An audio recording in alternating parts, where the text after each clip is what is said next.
Halo guys, jumpa lagi guys. Gimana nih kabarnya nih? Sehat semua guys ya. Dan selamat beraktivitas pada hari ini. Semoga segala aktivitas kita berjalan lancar ya.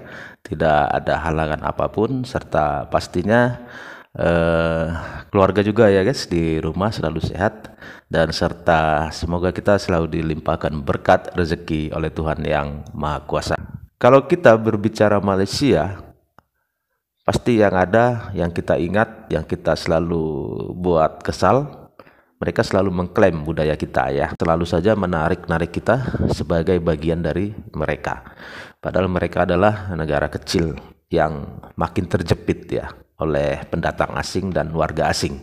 Dan Malaysia ini sebenarnya sangat-sangat apa ya, terobsesi dengan kita guys, dengan kebesaran negara kita. Pada intinya ya mereka itu akan selalu mencoba apa yang ada di Indonesia ini, mereka akan selalu intai itu, akan selalu diawasi itu. Karena mereka akan dengan senang hati mengklaim, iya kan. Apapun yang ada di Indonesia, mereka akan selalu rasa mereka juga punya hak untuk memiliki. Makanya mereka selalu menggembar-gemborkan serumpun. Ya karena itu tadi. Ada niatan ingin mengakui apa yang ada di Indonesia dengan alasan bahwa Indonesia masa dulu tidak ada. Selalu itu saja alasannya kan. Itu saja. Berulang. Dan kali ini guys saya ingin mereaksi satu video kembali miliknya dari Trend Publika ya. Di sini jelas dikatakan bahwa sebenarnya Malaysia itu sangat terobsesi dengan Indonesia. Oke, seperti apa videonya guys? Langsung saja kita tonton videonya. Hai guys, jumpa lagi. Kali ini kita akan membahas sikap kaum Melayu Malaysia.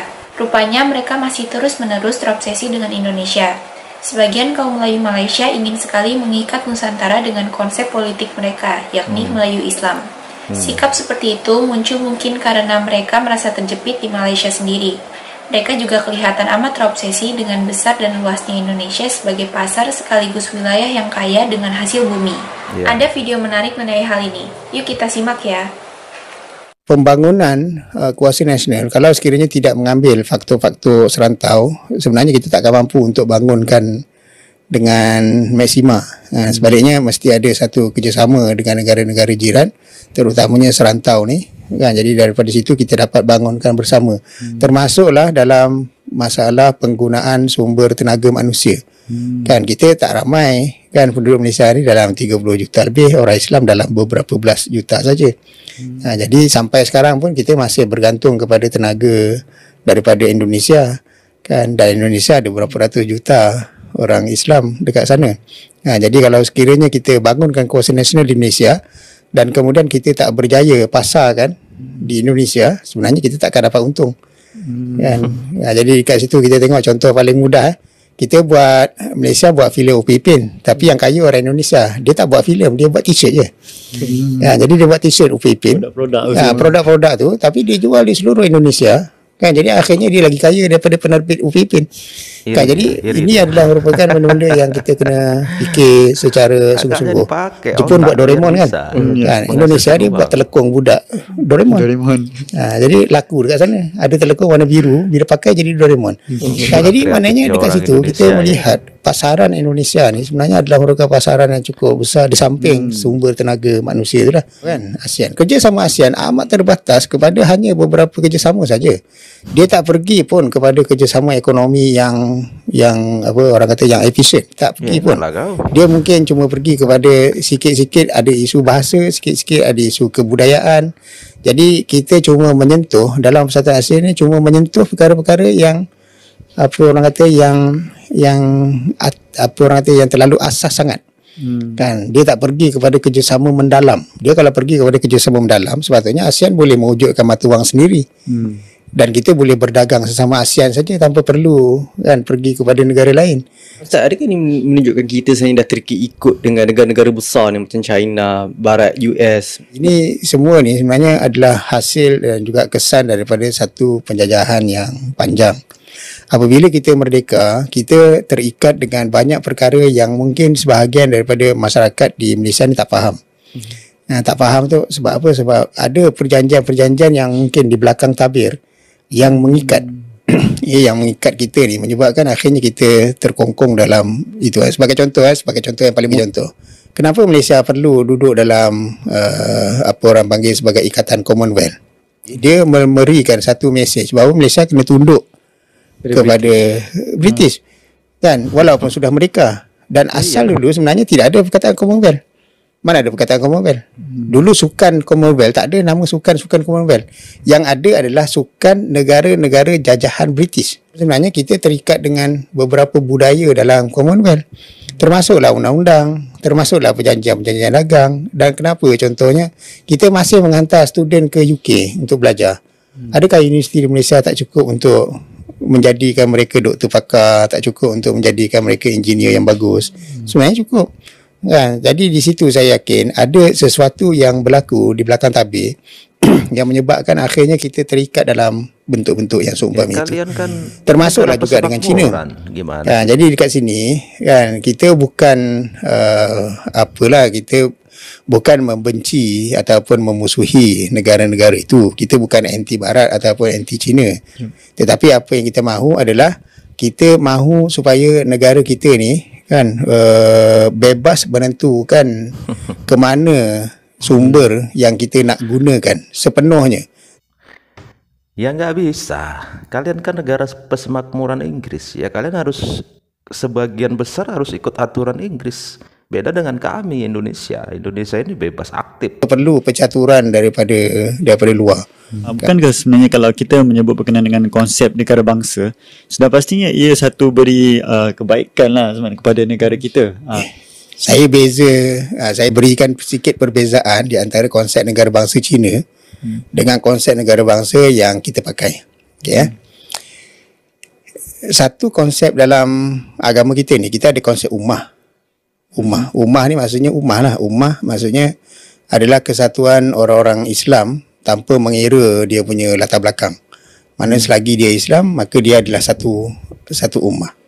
Jadi kalau sekiranya kita mengambil itu, kan, ambil konsep itu, kita dan Indonesia ada beza tak? Tak ada beza. Kita dan Thailand ada beza tak? Orang Islam di Thailand sebenarnya tak ada beza. Kan, kita dan orang Islam di Filipina sebenarnya tak ada beza.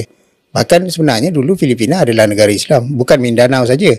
Kan, sebaliknya sampai ke Manila. Itu maknanya kita dan Indonesia satu rumpun, kita dan juga Filipina satu rumpun, kita Kemboja satu rumpun, kita Vietnam pun satu rumpun. Sebab Vietnam dulu asalnya adalah negara umat Islam, negara campa, bukan Vietnam.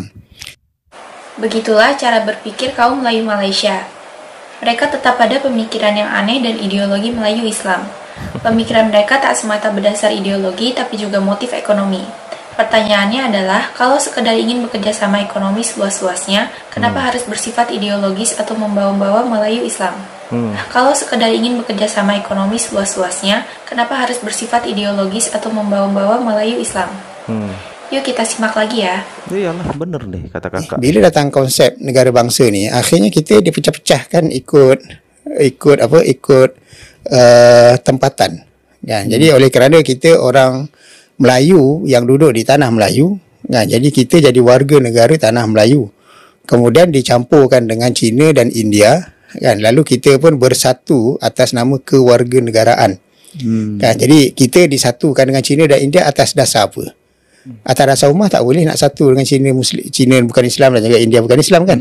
Kan, tapi kalau India Muslim, itu kita panggil pun, kita dah panggil mamak dah India Muslim, sebab kita masukkan dalam masyarakat Islam. Tetapi kalau yang bukan Islam, kita kata dia bukan Islam. Jadi atas dasar apa kita disatukan dengan mereka?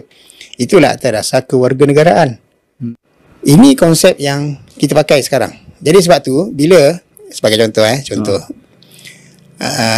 kalau sekiranya berlaku pertandingan badminton, wakil Malaysia Cina, wakil Indonesia Melayu, kita sokong mana? Malaysia. Kita sokong Malaysia. Kenapa kita sokong Malaysia? Kan? Negara kita. Sebab negara kita. Jadi kita dan China Malaysia bersatu dari segi kewarganegaraan. Kan? Dan kita dan juga orang Islam di Indonesia tidak bersatu sebab Indonesia warga negara Indonesia, kita warga negara Malaysia. Ini benda yang simple dalam isu sukan. Okay? Benda yang simple dalam isu sukan. Sebab tu kita dan Indonesia boleh bergaduh sebab bola, boleh bergaduh sebab banyak sebab lah sampai keluar istilah ganyang Malaysia. Sebab nasi lemak boleh gaduh, Ustaz. Sebab nasi lemak boleh bergaduh, sebab lagu boleh bergaduh kan. Dan keluar istilah ganyang Malaysia ni bukan zaman konfrontasi saja.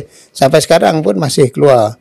Cuma orang Indonesia dibuat lawak sikit, dia yang baru ni dikongsikan oleh tokoh daripada Indonesia. Dia kata semasa ganyang Malaysia dia orang buat slogan ganyang Malaysia selamatkan Siti Nurhaliza.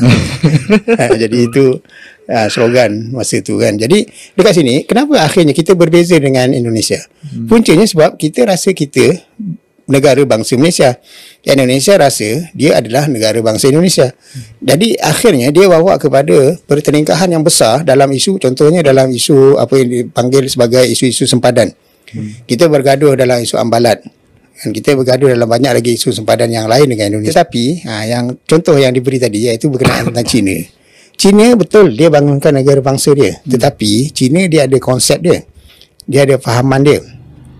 Fahaman bahawa China ni dominan dan mendominasi itu sebenarnya kuat dalam falsafah China. Sebab tu dia ada falsafah sekali menjadi China, selama-lamanya akan menjadi China. Wow. Dia takkan keluar. Dia takkan keluar daripada ummah China tu. Dia takkan keluar. Jadi bila dia jadi China, dia jadi China. Kan, dan dekat situ kita tengok bila China dekat China dan China dekat luar, dia sentiasa bekerjasama.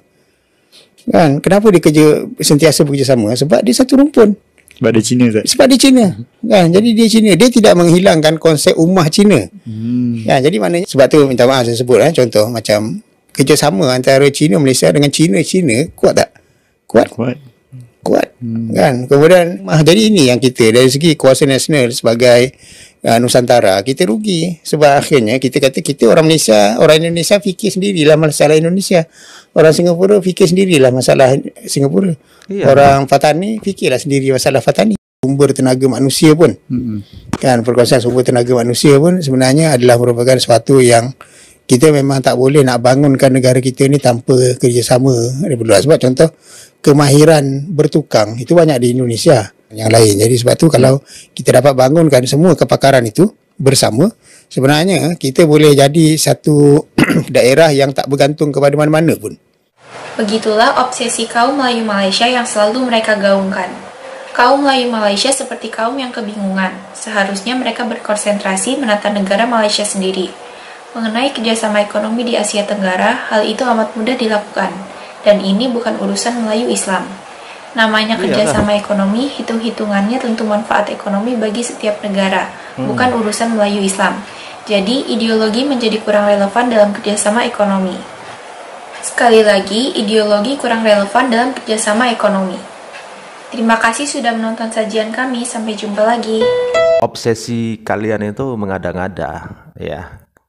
Kalian ingin meningkatkan kerjasama yang lebih besar dengan negara Indonesia dan negara-negara di Asia Tenggara, tetapi kalian memaksa konsepnya harus konsep kalian, konsepnya Melayu kalian, Malaysia, ya repot. Makanya kalian kan egois, sombong, sok merasa paling hebat, merasa paling mulia di dunia ini.